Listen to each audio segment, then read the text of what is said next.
Hello everyone. Today I'm going to do a story called Kevin and Kate's Bread Book, because I know a lot of people are making bread at the moment that haven't made it before, so this might be a nice story to share. Okay, let's have a look. It's written by Olivia Goodwille, illustrated by McLeod, and the publisher is Lavistown House. So let's have a look at this nice story. Look at all the great ingredients. Beautiful. Look at the beehive.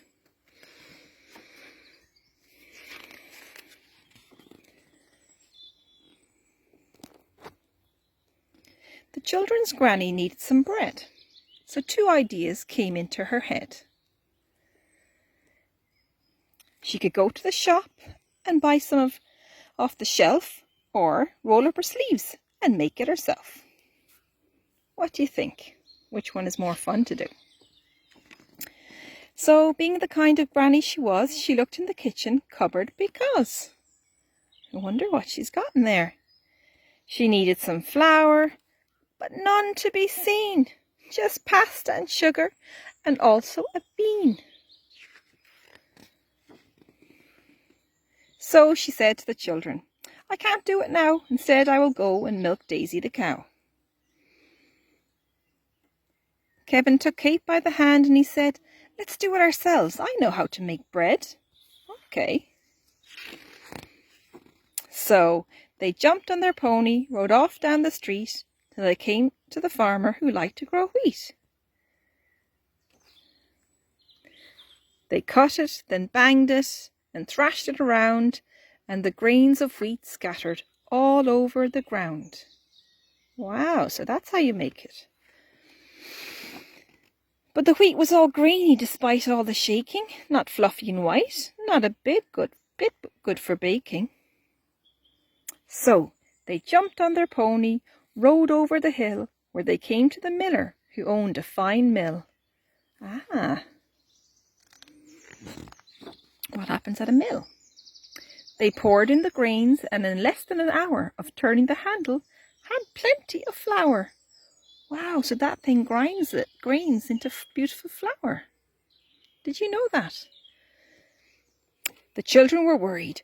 What will Granny say when she finds we've been missing for most of the day? I wonder, did Granny notice where they were?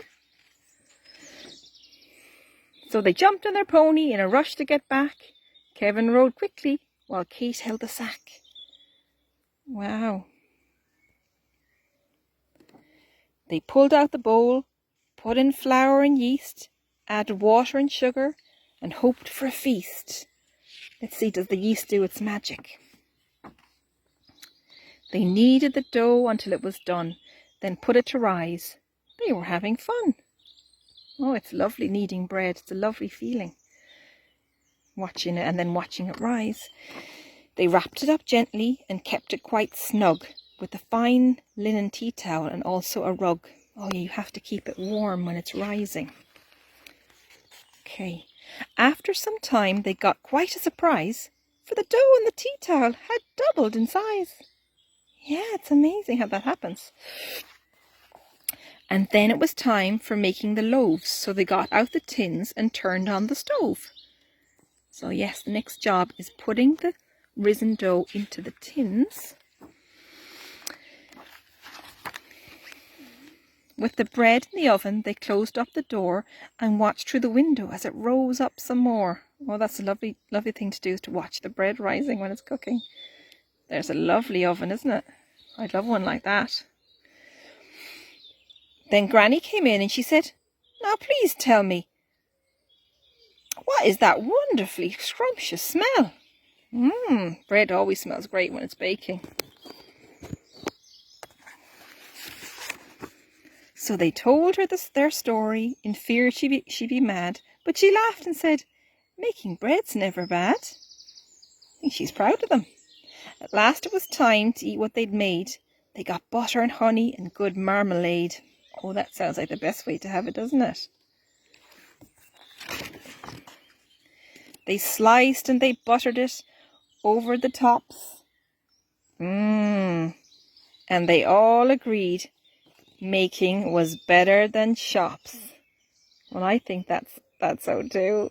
Look at the cats playing under the table. Oh, there's nothing like fresh bread smothered in butter, isn't it? Oh, lovely. That was a great story. And at the back there, they've got Kevin and Kate's bread recipe. Now, so what do you need? Flour, yeast, salt, olive oil, and water. So if you look on the internet, you'll get lots of great bread recipes. So maybe you could try it if you manage to find the flour and the yeast. Okay, everybody. Take care. I'll see you. Bye from the orchard.